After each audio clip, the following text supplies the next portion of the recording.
What's going on, guys? Seth and Chevy here. We just watched episode 6 of season 2 of Frieren. We're going to be talking full spoilers ahead, so hopefully you've had a chance to watch this episode, and we'll do a real quick recap. Very straightforward episode. We got a village under attack by demons. Genau and Methoda, I want to call her because it's all German words, but it's probably method or however you want to say it. Methode. But are there investigating the situation. Genau's actually from the village, kind of going through his past there and the people he knew there. Frieren, Stark, and Fern. I almost said Stern again. For some reason, I always want to mix their names together. Show up. They also were sent there, just like Genau and Methoda, to basically take out the demons in the area. And yeah, they're all hanging out talking. Devising a plan on how to go about killing the demon, investigating the village, figuring out that it's likely a four-armed, four-sword using demon, a real bad piece of shit. And yeah, they're sitting around eating terrible-looking bread that crunchy, very crunchies would be almost like better than this. This is like hard, like cracking bread. And yeah, I mean, what else really happened in the episode outside the small details? They're getting ready to fight some big baddie. I mean, it was literally a massacre followed by an investigation. I mean, that's the whole episode. That's the whole episode. But it's still entertaining. Thoughts? Yeah. So I mean, it was really nice to get like some setup for this, like because I was aware we were heading into a mini arc for the remainder of the season, and so kind of felt like that with the episode starting with Genau. Well, and it also started with like an event happening, and then like seeing just a ton of demons overrunning this town, and then like a couple like larger ones. Like there was this like almost like a lizard-looking dude that was fighting, and then we kept seeing like some bits and pieces of like what we assume is going to be the forearm guy, right? But the three eyes, like looking when the guy was sending the bird, at the end of that segment. Then we after that we go past the intro, and then we get into the investigation part of the episode. Obviously, it was nice seeing. I had seen pictures of Methode earlier on, so I knew she was going to be in the episode, but I didn't realize the instructor Genau from the mage school or course we did last season was going to be here. So it's kind of interesting to see that he's not just a teacher, he also like gets instructed to go out and do missions and stuff like that. And then we learn later on that he's actually essentially it's like an internship basically for Methode, because she now works for Sari, and her mission is to follow Genau around and kill demons in the north. So so she's getting very real experience. We also, and I think we kind of got a little bit of it in the last season, but we got just more told again, essentially, that she not only is a first-class mage, but she also is a priest as well. So she can do both magics, which is very rare. Though we don't get to see it because the one guy who needed healing didn't make it more than 5 feet before he passed. So, it was neat seeing some backstory on someone who's not part of the main party. And it does happen in this show, but it's always nice because it makes the side cast deeper. So it's nice to see that as well. We got more of Methode being obsessed with cuteness, as she got excited 2-3 times in this episode about very creepily cute things happening, like Fern eating and spacing out, or like just thinking about Sari being small and cute. And then, it was fun to watch them kind of like break down what had happened, while acting it out basically, and like how sword fighting works and stuff like that. It was a cool approach, because obviously a lot of times in the show what happens is they just use magic to solve everything, and it's kind of neat seeing like a logical conclusion get drawn instead.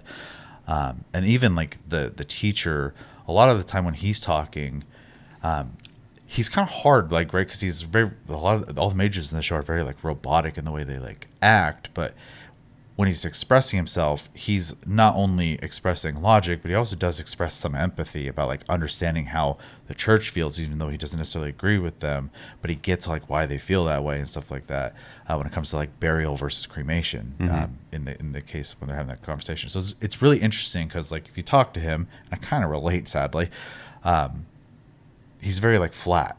when he talks. But then if you like actually listen to him, he's not just a robot, which is kind of nice because he comes off as a robot in season 2 as well, where he's just like, yeah, they're not going to break the shield, like it's fine.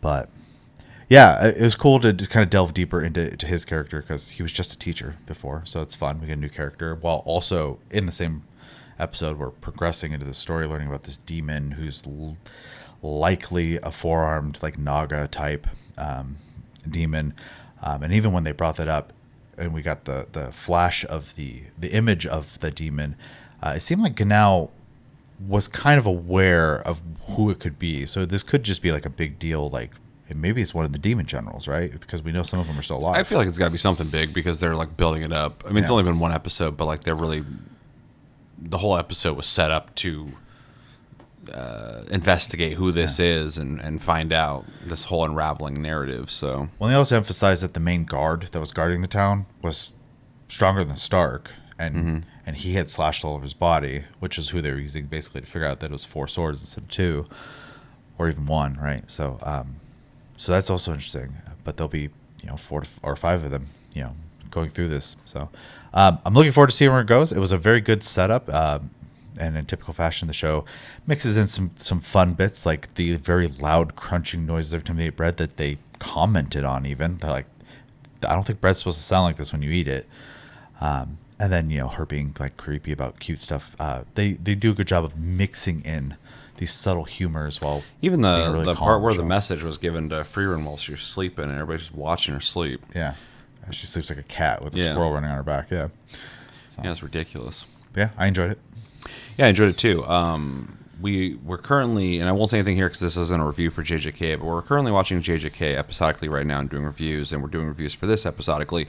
And JJK has been doing like a lot of like exposition, and the way they do it is very dense. And so this episode, not necessarily doing exposition, but kind of like having an episode where we're getting kind of like just a lot of dialogue and a lot of like build up to something. It's kind of nice the way they're doing it because it's a lot less dense, but also mixes in the charm and humor that Frieren brings to the table as a show. Because it starts off pretty grim, especially with seeing the people being attacked at the time, right? But then also having the backstory of Ganao, which I also agree is a good thing to flesh out characters and makes characters more valuable as a viewer if there's something to relate to, even if he's not like me personally. You get where he's coming from or his background or whatever. But yeah, starting off with all that and then moving into the investigation of trying to figure out what happened here, what they're going to be up against. It wasn't too dense, but it's a lot to go through. But then, you have these little bursts in between of like, Fern eating the hard ass fucking bread and spacing out. Yeah. Or her getting upset when Methoda mentioned that Frieren also was cute. And she's just got upset about it. So it's just, those little things that still make the episode feel, kind of light. We're still with these people that we like. So it reminds you of that. But yeah, there's a good element of like mystery and tension at the beginning of the episode, which I enjoyed, figuring out what was going on here. Also weird when Frieren and them first showed up because they're like, oh, I sense a warrior and a sorcerer. Two mages. Oh, wait, two mages. Yeah. And as soon as they started saying that, I'm like, oh, that's just Frieren probably. And then when they start seeing like outlines, I'm like, okay, yeah, of course it is. Yeah. So yeah, that was interesting. What else that you really didn't touch on that could really add to that? Because otherwise, I just kind of liked the episode. I do want to see where it goes in terms of like this 4-armed dude because they're making a big deal about him. I also did like the way that they were kind of like deducing what he could be based off of like sword attacks and fighting and stuff like that. So that was cool. I mean, especially because in a show where like I said before, like every problem's been solved with like convenient magics, right? Like when she lost her ring, and all of a sudden the reward for helping this guy was a spell to find lost items, and I was like, that's convenient, right? Yeah. So, so it was nice to see like just some thinking instead, some detective work. Yeah. But yeah, looking forward to seeing where it goes from here.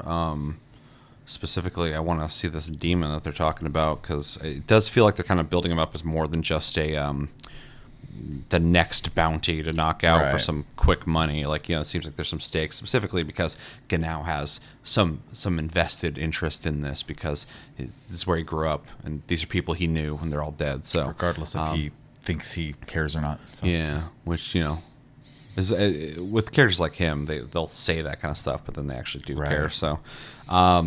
So yeah, it'll be interesting. I like that we got some emotional investment already in this arc that we're moving into. That hopefully is not just like 2 episodes, but we'll see. We only have how many more episodes? Like 4. Yep. Yeah. So hopefully it will just carry through those 4 episodes. Yeah. Because I don't know how you would, have like an episode that gets resolved next episode, and then have 2 episodes to like wind down. Like, you wouldn't really have much room to do anything else. So I also think we kind of need a big story, because I love the small, like, the journey episodes, because it kind of reminds me of like Lord of the Rings, when you're like on the journey, but then there are events, right? Yeah. And I'm kind of hoping we kind of follow a similar kind of thing. So. I mean, it was like that with without talking about it too much, because we're not here to talk about it, but like Delicious in Dungeon. Yeah. A lot of the episodes were like these like passive episodes that are just fun, charming situations they get into, and then there were arcs that would happen, and the big overarching story, which adds value to it. It's not just like, oh, this is a fun show, I really enjoy watching. It's like, oh, that's kind of crazy, right? So yeah, hopefully we'll get something like that. So but yeah, enjoyed the episode. Definitely looking forward to the next one. And there's no more pauses, right? Nope. No more breaks. Nope. The Olympics will not interrupt it anymore. Oh yeah, I forgot. That's why you said they did that. So. But yeah, let us know in the comments, what do you guys think about this episode? What were your favorite parts, least favorite parts, if you have any? Anything that happened in the episode that you want to talk about that we didn't mention, let us know. And recommendations for animes, movies, TV, whatever, let us know. We'll take it into consideration, but we can't guarantee we will watch it specifically this season, because we have so much stuff that we are behind on 2 other shows. And then there's a 5th show I was kind of curious about. So next season we'll probably have some backlog stuff to watch, but that'll be a much more reasonable time to take recommendations if you have any. I think it's everything. We are doing JJK right now episodically. We're doing this episodically, and we have 2 other shows, Trigun and Hell's Paradise Season 2, that we're going to watch and do a season review of as well. So stay tuned for those. Until then, I've been Seth, this has been Chevy, and we will talk to you guys later.